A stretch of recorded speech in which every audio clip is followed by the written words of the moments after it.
नमस्कार दोस्तों, मैं प्रवीण कुमार उज्जवल क्लासेस में एक बार फिर आप सभी का स्वागत करता हूं। तो दोस्तों, आई होप कि आप सभी बहुत अच्छे होंगे और अपने बोर्ड एग्जाम की तैयारी भी काफ़ी अच्छे से कर रहे होंगे। तो ये एमसीक्यू का मेरा पहला चैप्टर है, जिसका मैं एमसीक्यू यहाँ पे बनाया हूँ, ठीक ना, अभी बच्चों की डिमांड पे। तो आज ये जो चैप्टर है जीव में जनन, उसका मैं एमसीक्यू बनाया हूँ, जो कि मोस्ट इंपॉर्टेंट है, जो कि ज़्यादातर बोर्ड एग्जाम में पूछे हुए क्वेश्चन है। मैंने उन्हीं को सिलेक्ट करके यहाँ पे बनाया हुआ है, ठीक है।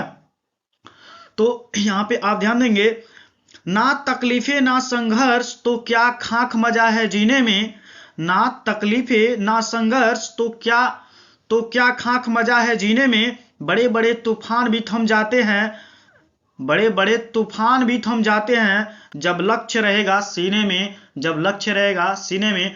तो दोस्तों, हम लोग स्टार्ट करते हैं इस लेक्चर को। यहाँ पे चलते हैं डायरेक्ट अपने टॉपिक पे। और यदि चैनल पे नए व्यूअर्स हैं तो सबसे पहले आप मेरे चैनल को सब्सक्राइब कर लीजिए और वीडियो को लाइक कीजिए दोस्तों। तो यहाँ पे आप देख सकते हैं, यहाँ पे देख सकते हैं क्लास 12 बायोलॉजी चैप्टर 1 जीव में जनन, रिप्रोडक्शन इन ऑर्गेनिज्म, ठीक है।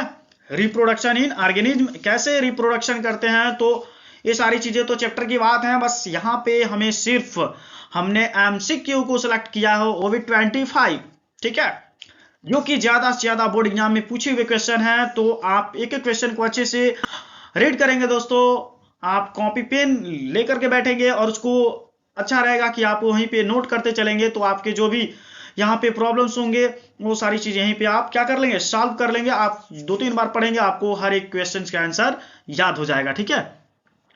तो यहाँ पे देख सकते हैं टॉप 25 मल्टीपल चॉइस क्वेश्चंस, ठीक ना।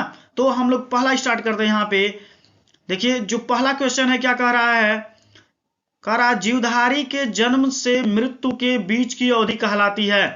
तो सबसे पहले जब आप इस चैप्टर को पढ़े होंगे तो सर ने आपको पहला ही हेडिंग आपको बताया होगा, ठीक ना, कि जीवधारी के जन्म से मृत्यु के बीच का जो ड्यूरेशन होता है, ठीक ना, उसको क्या बोला जाता है। तो यहाँ पे ऑप्शन में आप देख सकते हैं, ऑप्शन में दिया हुआ है ए जीवन काल, बी दिया हुआ है किशोर काल, तीसरा दिया है परिपक्व काल और चौथा दिया है जीर्वण काल, ठीक ना। तो यहाँ पे आप देख सकते हैं कि जो आपका ऑप्शन नंबर ए दिया हुआ है ना, यही आपका ऑप्शन सही होगा, जीवन काल।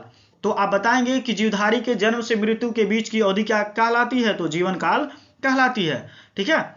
चलिए दूसरा क्वेश्चन क्या कर रहा है, देख सकते हैं दो विपरीत युग्मकों का समेकन कहलाता है, दो विपरीत युग्मकों का समेकन कहलाता है, क्या कहलाता है। तो आप ऑप्शन में देख सकते हैं यहाँ पे कि जो दो विपरीत युग्मकों का समेकन कहलाता है, मिलना कहलाता है, तो क्या कहलाता है। ऑप्शन ए में दे रहा है क्लोन, देख रहे हैं, ऑप्शन ए में दे रहा है क्लोन, बी में दे रहा है निषेचन, सी में दे रहा है अलैंगिक जनन और डी में दे रहा है इनमें से कोई नहीं, ठीक ना।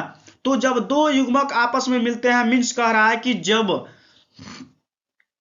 फीमेल का एग और मेल का जो स्पर्म है, ये दोनों क्या है, युग्मक है, दोनों अगुणित प्रकार के होते हैं, ठीक ना। जब ये दोनों आपस में समेकन करते हैं या मिलते हैं तो कौन सी प्रोसेस होती है, तो आप बताएंगे दोस्तों। यहाँ पे आपका ऑप्शन नंबर बी सही होगा, निषेचन।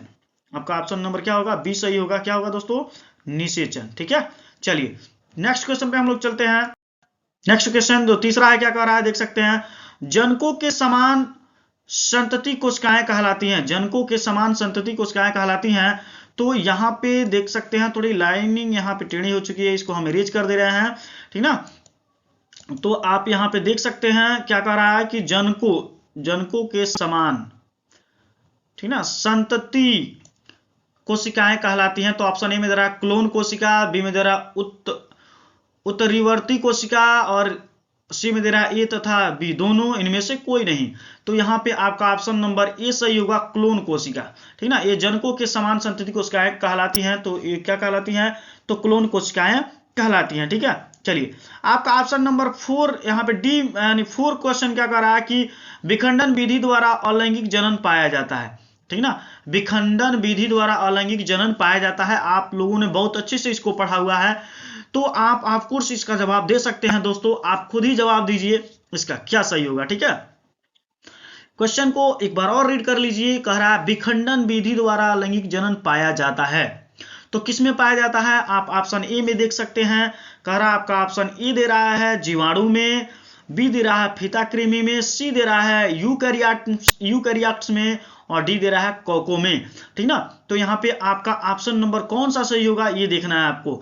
तो आप बताएं दोस्तों यहाँ पे आपका ऑप्शन नंबर कौन सा सही होगा।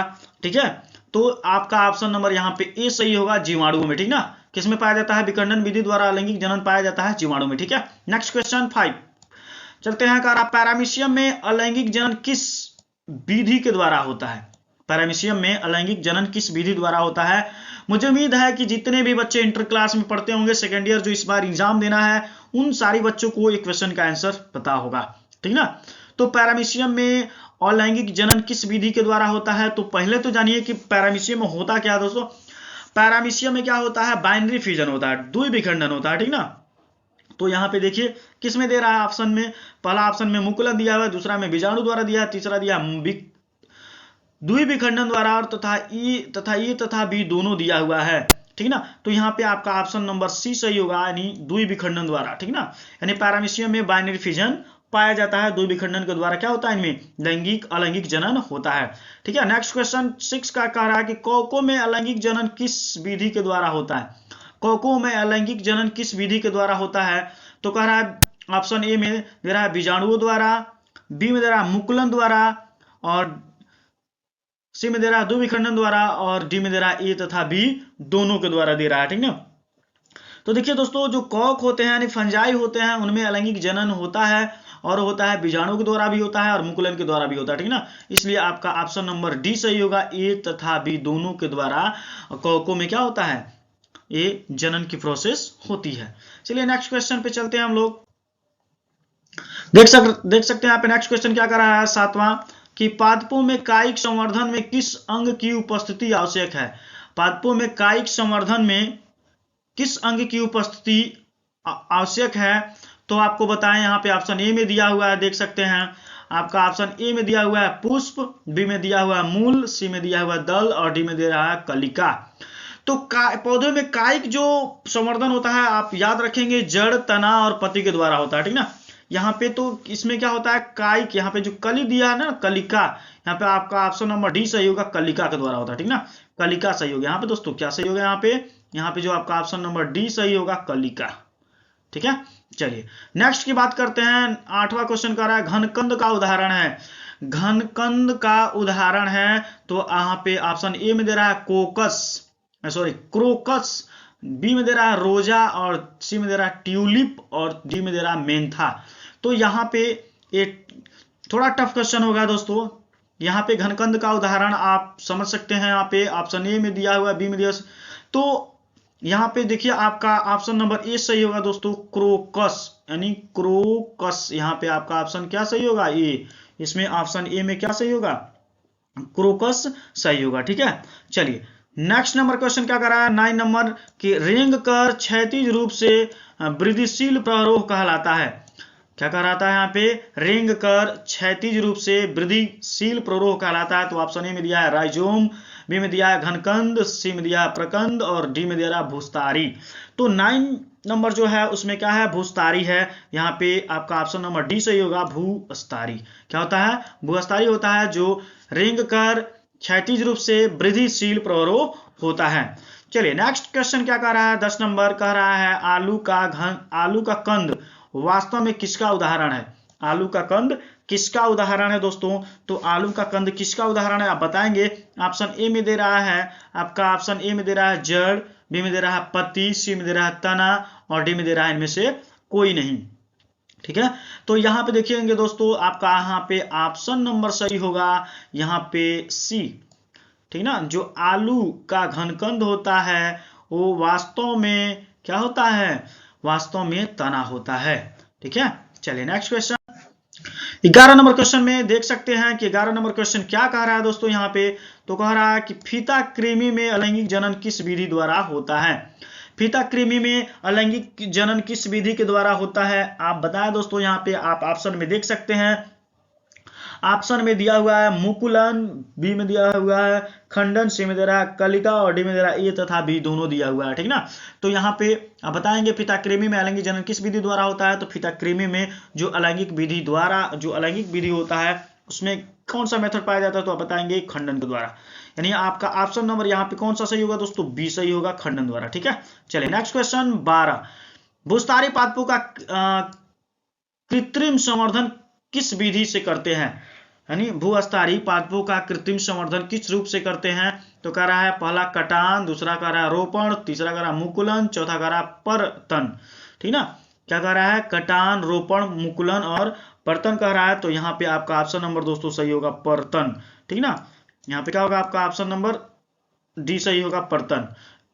चलिए 13 नंबर क्वेश्चन कह रहा है युग्मक होते हैं दोस्तों, वेरी वेरी मोस्ट इंपॉर्टेंट, युग्मक होते हैं, अगुणित होते हैं, द्विगुणित होते हैं, त्रिगुणित होते हैं या चतुर्गुणित होते हैं। तो युग्मक ये मेल में भी होता है, फीमेल में भी होता है। तो युग्मक जो मेल में होता है उसको बोलते हैं नर युग्मक, फीमेल में होता है उसको मादा युग्मक बोला जाता है। ये दोनों अगुणित प्रकार के होते हैं। तो यहाँ पे आपका युग्मक होते हैं किस प्रकार का, अगुणित, यानी इसको आप अगुणित बोलेंगे यानी एन बोलेंगे, ठीक ना। यहाँ पे क्या बोलेंगे, एन, स्मॉल एन इसको बनाते हैं, स्मॉल एन बोला जाता है, यानी इसको हैप्लॉइड बोला जाता है, ठीक ना, हैप्लॉइड।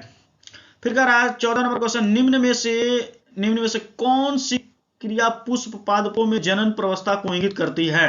तो पहला कह रहा है ऑप्शन में मूल निर्माण, बी में प्ररोह निर्माण, सी में दे रहा है नई पत्तियों का निकलना और डी में दे रहा है पुष्पीकरण। तो यहाँ पर आपका ऑप्शन नंबर डी सही होगा दोस्तों, पुष्पीकरण। क्या होगा, पुष्पीकरण। यानी निम्न में से कौन सी क्रिया पुष्पी पादपों में जनन प्रवस्था को इंगित करती है, तो बताएंगे पुष्पीकरण, ठीक है।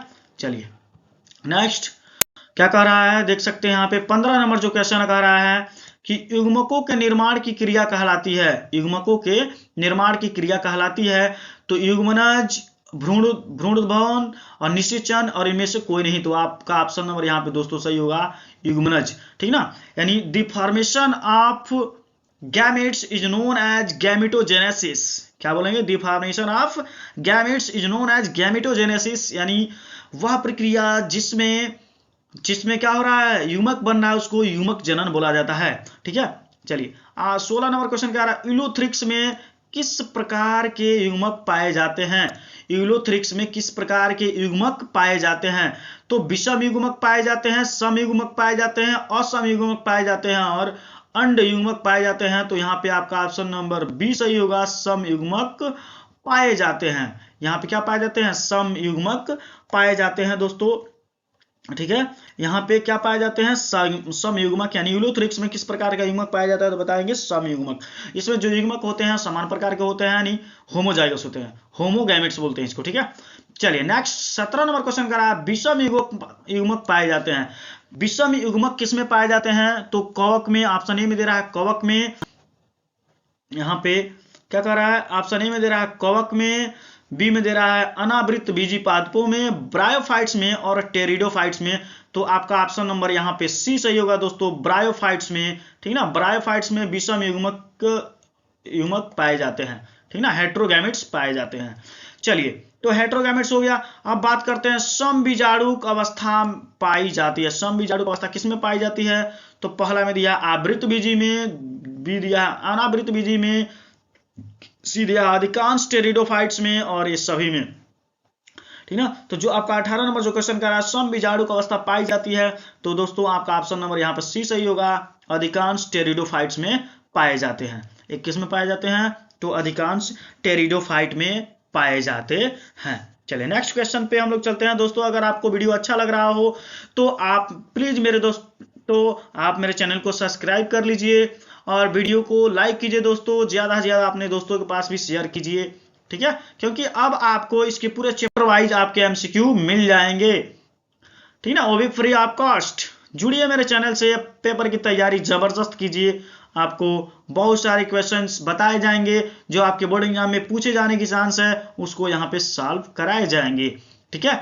चलिए नेक्स्ट क्वेश्चन का रहा है एक लिंगी जंतु का उदाहरण है, एक लिंगी जंतु का उदाहरण है। तो कह रहा है तिलचट्टा, केचुआ, हाइड्रा और फीताकृमि, ठीक ना। तो यहाँ पे आपका ऑप्शन नंबर ए सही होगा दोस्तों, तिलचट्टा, ठीक ना। जो तिलचट्टा होता है, ठीक ना, ये तिलचट्टा जो है यह क्या होता है, एक लिंगी जंतु होता है। ठीक है, नेक्स्ट नंबर का रहा समसूत्री विभाजन के पश्चात गुणसूत्रों की संख्या रहती है। समसूत्री विभाजन के बाद भी गुणसूत्रों की संख्या कैसी रहती है, तो आप बताएंगे। ऑप्शन ए में दिया आधी, बी में दिया है समान, सी में दिया दुगुनी और डी में दिया चौथाई। तो यहाँ पे आपका ऑप्शन नंबर बी सही होगा, यानी समान रहता है। ठीक है, यानी समसूत्री विभाजन के पश्चात यानी बाद में भी गुणसूत्रों की संख्या क्या रहती है, बराबर रहती है।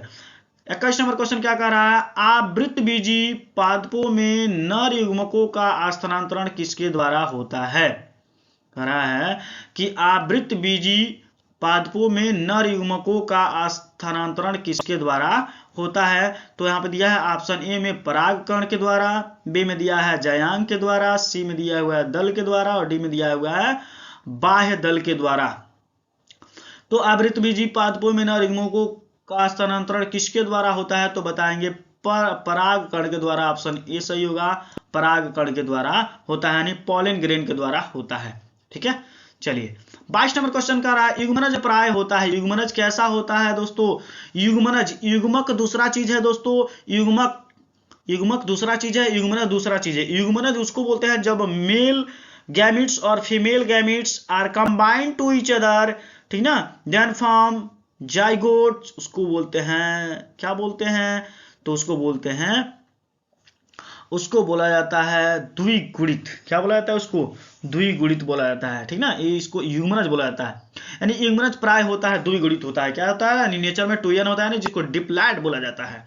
तो यहाँ पे आपका ऑप्शन नंबर क्या सही हो जाएगा दोस्तों, द्विगुणित यानी डिप्लॉयड। यानी इसको आप क्या बोलते हैं दोस्तों, इसको आप बोलते हैं 2n बोलते हैं। ठीक ना, इसको क्या बोलते हैं आप, 2n बोलते हैं। ठीक है, ये इसको अच्छे से लिखते हैं, इसको इरेज कर देते हैं। ठीक है, चलिए इसके क्या बोलते हैं, उसको 2n बोलते हैं दोस्तों।